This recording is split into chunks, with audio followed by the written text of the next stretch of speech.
Assalamualaikum warahmatullahi wabarakatuh. Halo teman-teman semua, kembali lagi bersama saya Raffi Ahmad Razak dari Razaker. Kemarin kita sempat bahas tentang korupsi terbesar di Indonesia, 271 triliun yang akhirnya menghambat pembangunan fasilitas publik. Dan kok bisa?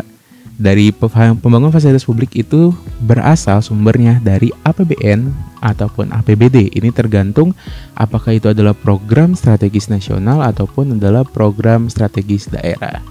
Nah, dari mana sih sumbernya? Nggak lain dan nggak bukan, itu dari pajak, teman-teman. Jadi mungkin banyak banget yang masih bertanya ya, ngapain sih kita bayar pajak? Ya itu, ngebangun jalan, ngebangun jembatan, ngebangun halte, ngebangun stasiun, itu semua dikucurin dari APBN, teman-teman, ataupun APBD ya tadi. Tergantung itu jenisnya proyek pembangunan daerah atau proyek pembangunan nasional. Tapi ini dari dua sumber itu. Dan emang pajak menjadi sumber satu-satunya? Enggak juga sih sebenarnya. Ada beberapa negara itu menggunakan sistem moneter. Jadi ada dua sumber bagaimana mendapatkan APBN ataupun APBD. Yang pertama itu dari sumber fiskal. Fiskal itu yang diterapkan oleh negara kita, oleh Kementerian Keuangan kita melalui pajak, bea, cukai, dan sejenisnya.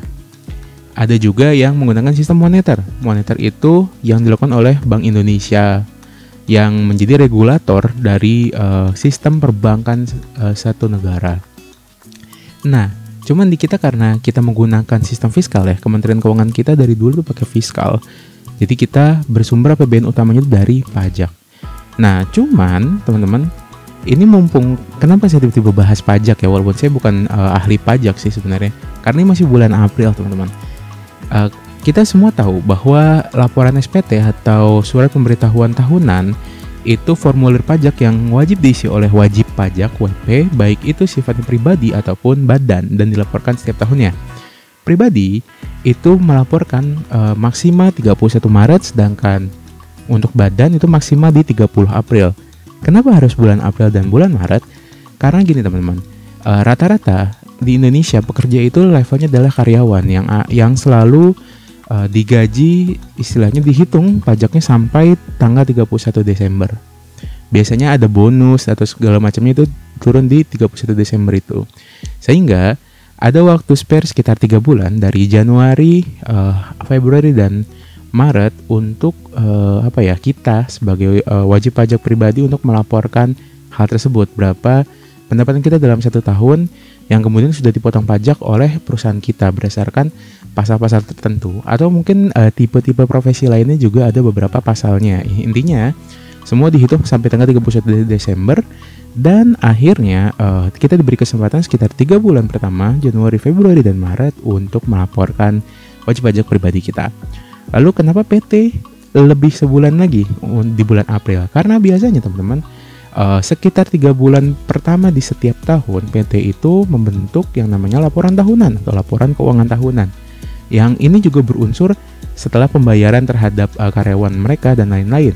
Jadi pada intinya ini baru bisa selesai biasanya di bulan Maret, dan karena baru bisa selesai di bulan Maret, maka pelaporannya diundur ke bulan April agar memberikan kesempatan selama sekitar sebulan untuk melaporkan laporan keuangan tahunan perusahaannya. Nah, gimana sih kalau ternyata kita nggak lapor? Itu ternyata ada dalam pasal 39 UU KUP wajib pajak yang nggak melaporkan SPT tahunan akan dikenakan denda mulai dari 100.000 hingga 1 juta. Ada beberapa kelas-kelasnya. SPT PPH wajib pajak pribadi dendanya 100.000. SPT masa lainnya dendanya 100.000. SPT masa PPN dendanya 500.000. SPT PPH wajib pajak badan dendanya 1 juta. Lalu sedangkan sanksi pidana berupa hukuman penjara itu merupakan tindakan terakhir. Jadi emang awalnya itu denda dulu yang jelas, yang dilakukan untuk meningkatkan kepatuhan pelaporan SPT. Hukuman penjara paling singkat adalah 6 bulan dan paling lama adalah 6 tahun. Denda yang dibayar dalam hukum pidana adalah sebagai berikut. Paling sedikit 2 kali lipat dari jumlah pajak terutang. Jadi tadi udah dikenain denda yang kalau pribadi 100.000 itu dikenakan lagi 2 kali lipat jumlah pajak terutang, yaitu pajak yang nggak kita laporin. Terus paling banyak 4 kali lipat dari jumlah pajak terutang. Biasanya 4 kali lipat itu untuk yang kelasnya PT atau pribadi. Nah ini tergantung seberapa lama kita lupa, seberapa lama kita nggak ngakuin ya. Jadi emang kayak kalau kita nggak bayar bunga aja, jadi terus berlipat gitu lah. Dampak lainnya apa juga sih kalau nggak lapor SPT?